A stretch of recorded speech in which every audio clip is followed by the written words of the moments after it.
नमस्कार दोस्तों, स्वागत है आप सभी का हमारे YouTube चैनल पर। तो आज हम बात करेंगे डीएलएड प्रथम तृतीय सेमेस्टर एग्जाम 2025 लेटेस्ट अपडेट के बारे में। तो आज हमारी तारीख हो चुकी है 11 मई 2025। आज की दोस्तों ब्रेकिंग न्यूज हम आपके सामने रखेंगे और दोस्तों रिजल्ट की भी पूरी अपडेट हम आपके सामने रखने वाले। जी हाँ, अब आपका रिजल्ट का इंतजार खत्म होने वाला है। तो जैसा कि आपको पता होगा कि लगभग 13 मई तक आप लोग की कॉपियों का मूल्यांकन होना था, जो कि एकदम करीब आ चुके हैं। तो मतलब अब जो हमारा रिजल्ट है बहुत ही जल्द जारी होने वाला है। एक और दोस्तों बड़ी अपडेट आ रही है न्यूज़पेपर के माध्यम से। अगर आज के दिन अगर आप पेपर देखेंगे तो लिखा है शिक्षकों के 50,000 से अधिक पदों पर अब नई भर्ती की तैयारी हो रही है। प्राथमिक में 27,000 और अशासकीय माध्यमिक विद्यालयों में 24,000 पद खाली। उत्तर प्रदेश शिक्षा सेवा चयन आयोग शिक्षकों के 50,000 से अधिक पदों पर नई भर्ती की तैयारी कर रहा है। आयोग को ठीक है बेसिक माध्यमिक व उच्च शिक्षा विभाग में रिक्त पदों का दियाचन मिलने का इंतजार है। इसके लिए आयोग की ओर से 8 बार तीनों विभागों के प्रतिनिधियों की बैठक बुलाई जा चुकी है। आयोग में 3 दिन पहले हुई बैठक में उच्च शिक्षा निदेशालय के प्रतिनिधियों ने आश्वस्त किया है कि 15 से 20 जून के बीच असिस्टेंट प्रोफेसर भर्ती के लिए रिक्त पदों का दियाचन भेज दिया जाएगा। तो दोस्त ये सारी बातें फिलहाल हमें सिर्फ मतलब है प्राइमरी लेवल वैकेंसी से।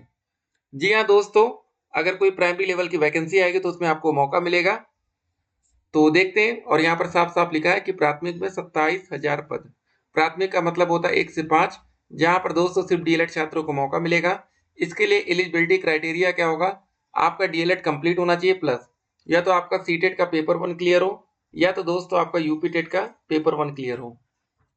इन दोनों में से अगर आप कोई भी एलिजिबिलिटी रखते हैं, मतलब सीटेट या यूपी टेट, तो डायरेक्ट आप दोस्तों शिक्षक भर्ती में आवेदन के पात्र बन जाएंगे।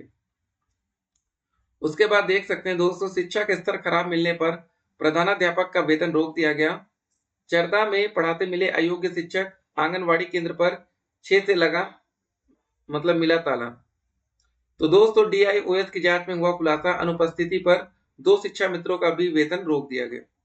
ठीक है, उसके बाद देखिए 20-20 लाख में प्रश्न पत्र का सौदा हुआ। तो यहाँ पर आप देख सकते हैं भाई किस तरह हमने कल आपको एक वीडियो बनाई थी, बताया था। या तो दोस्तों आप टॉपर की लिस्ट में आ जाइए, या तो दोस्तों आप जुगाड़ की लिस्ट में आ जाइए। अगर आप इन दोनों में से किसी लिस्ट में नहीं आते हैं तो फिर नौकरी पाना आने वाले समय में और भी ज्यादा मुश्किल होता चला जाएगा। ठीक है, भले ये 20-20 लाख वाले कुछ लोग पकड़ गए हो, लेकिन आपको पता है कभी भी अगर 100 लोग नकल करते हैं तो पकड़े जाते हैं 2 4 10 लोग, मान लीजिए 20 लोग भी पकड़े गए, तब भी 80% तो सेफ है ना। तो जब तक धांधली होती रहेगी तब तक दोस्तों जो मीडियम कैटेगरी के बच्चे हैं उनको नौकरी मिलना मुश्किल बना रहेगा। टॉपर कैटेगरी के बच्चों को कोई दिक्कत नहीं होने वाली, चाहे जितनी बड़ी धांधली आप करा लीजिए, क्योंकि यार वो बच्चे 100 में 100 नंबर लाने की काबिलियत रखते हैं। ठीक है, अब जो बच्चे नकल करेंगे वो भी 100 नंबर लाएंगे और मेहनत वाले बच्चे भी 100 लाएंगे। तो सिंपल सी बात है कि मेरिट के बेस पर नौकरी दी जाती है। तो टॉपर बच्चों को किसी भी प्रकार की कभी भी इन फ्यूचर भी कोई दिक्कत नहीं आने वाली है। दिक्कत सिर्फ उन्हीं बच्चों को आती है जिनकी मेहनत थोड़ी सी कम है। ये दोस्तों डेट शीट को जरा ध्यान रखिएगा। तो हमारा जो फर्स्ट सेमेस्टर है और थर्ड सेमेस्टर का एग्जाम लगभग आपको एक साथ देखने को मिलने वाला है। ठीक है, तैयारी पूरी बना के रखिएगा, नहीं तो फिर बाद में दिक्कत में आएंगे। ठीक है, किसी भी प्रकार की आपको लापरवाही नहीं करनी है। यहाँ पर दोस्तों देख सकते हैं रिजल्ट आपका जो सेकंड सेमेस्टर का पिछले वर्षों में जारी किया गया था। तो रिजल्ट दोस्तों जैसे ही डाउनलोड करेंगे सबसे पहले आपको क्या देखना चाहिए, ये जो परीक्षा फल होता है, ये स्टेटस ये वाला। अगर दोस्तों यहाँ पर पास लिखा है तो फिर आप सभी विषयों में पास हैं। अगर यहाँ पर फेल लिखा है तब आप क्या देखेंगे, उसके बाद आप सेकंड नंबर पर ग्रेड देखा करिए, जो ग्रेड दिख रहा है। ठीक है, अगर कहीं पर भी आपको डी ग्रेड दिख गया, 4 तरह के ही ग्रेड ग्रेड आपको मिलेगा, या तो ए मिलेगा, या तो बी, या तो सी, या तो डी। ये डी फेल वाला होता है। ठीक है, कभी कभी आपकी प्रैक्टिकल में भी बैक लग जाती है कॉलेज की गलती की वजह से, तो इस वजह से डी ग्रेड आपको मिलता है और आप फेल हो जाते हैं। उसके बाद दोस्तों ये देखिए फोर्थ सेमेस्टर का जो रिजल्ट जारी होगा वहां पर भी ग्रेडिंग सिस्टम रहेगा, रिजल्ट का स्टेटस पास या फेल। अगर आप पास हैं फिर तो कोई दिक्कत ही नहीं है, फिर तो आप नेक्स्ट सेमेस्टर के लिए प्रोसेस हो गए। याद रखिएगा दोस्तों, थर्ड सेमेस्टर और फोर्थ में बैक लगना बहुत ही ज्यादा नुकसानदायक हो जाता है। मान लीजिए अभी इस साल फोर्थ सेमेस्टर में कोई बच्चा है, अगर वो गलती से भी फेल हो गया, इसका मतलब आप समझ रहे हैं कितनी ज्यादा दिक्कत होगी आपको। फिर आप एक साल ऑटोमेटिक पीछे हो जाएंगे। देखिए समझ लीजिए कि क्या इनका प्रोसेस होता है। फर्स्ट सेमेस्टर के साथ थर्ड का पेपर होता है, सेकंड के साथ फोर्थ का होता है। ठीक है, ये आप समझ गए। लेकिन मान लीजिए आप थर्ड में थे और बैक लग गई, तो अब आपका थर्ड का पेपर फर्स्ट के साथ होगा, फोर्थ में थे, फोर्थ में बैक लग गई तो फोर्थ का पेपर सेकंड के साथ होगा। ये देखिए, इस तरह आप पिछड़ जाते हैं, तो सारी चीजें आप जानते रहेंगे तो बेहतर होगा। Uttar Pradesh diploma in elementary education UP DElEd में क्या चल रहा है।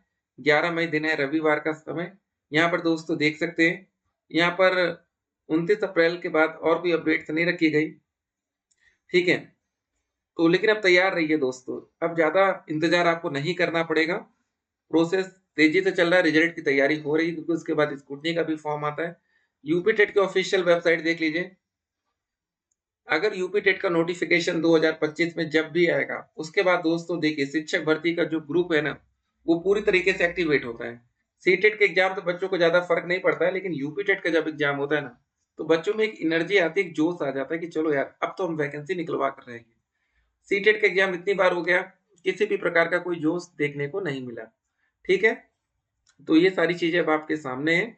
बाकी दोस्तों कुछ भी अपडेट्स आएगी तो अपडेट हम आप तक पहुंचाएंगे। सीटेट की ऑफिशियल वेबसाइट 11 मई 2025, आप देख सकते हैं दोस्तों, कैंडिडेट एक्टिविटी में अभी भी 2025 के लिए अप्लाई का विकल्प आपको देखने को नहीं मिल रहा है।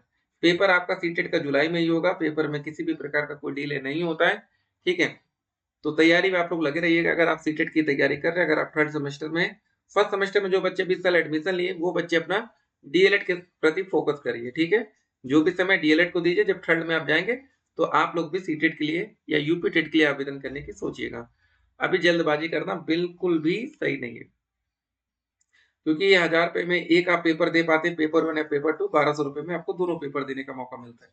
तो यार 1200 रुपए कोई मतलब नहीं है ना। अगर आपकी तैयारी आपको लगता है कि बहुत बेहतर है तो फॉर्म डाल दीजिए, क्योंकि देखिए, कभी भी फेल होना किसी भी बच्चे को अच्छा नहीं लगता, और याद रखिएगा, फेल होना एक कड़ी होती है।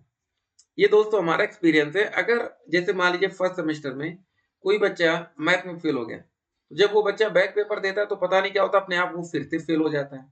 फेल पर फेल होते हैं। वैसे दोस्तों सीटेट में भी होना चाहिए।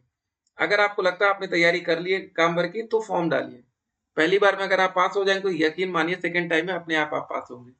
लेकिन पहली बार आप फेल होंगे तो सेकंड टाइम आप पहले से डर के जाएंगे और आपका पेपर खराब हो सकता है, ठीक है। तो थोड़ी सी होशियारी करिए और जल्दबाजी में किसी भी प्रकार की लापरवाही करने की मत सोचिएगा। तैयारी बेहतर रहेगी, रिजल्ट अच्छा आएगा, देखने में बढ़िया लगेगा।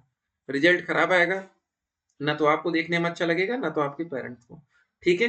सीटेट का एग्जाम होता है, जब आप लोग देकर आएंगे तो घर में पूछा जाएगा सवाल आपसे, क्या हुआ, कैसा हुआ एग्जाम, और रिजल्ट आपसे पूछा जाएगा। अगर फेल आएगा, देखिए, सीटेट का पेपर 100 में से मान के चलिए मैक्सिमम 25 से 30 बच्चे ही पास होते हैं। 70% फेल होने का परसेंटेज है, रेशियो है। तो क्या मतलब यार, जब जानते हैं कितने बड़े स्तर पर बच्चे फेल होते हैं, तो हम क्यों ही रिस्क लें ना, ठीक है। चलिए दोस्तों, मिलते हैं एक और वीडियो में, तब तक के लिए stay connected, have a good day.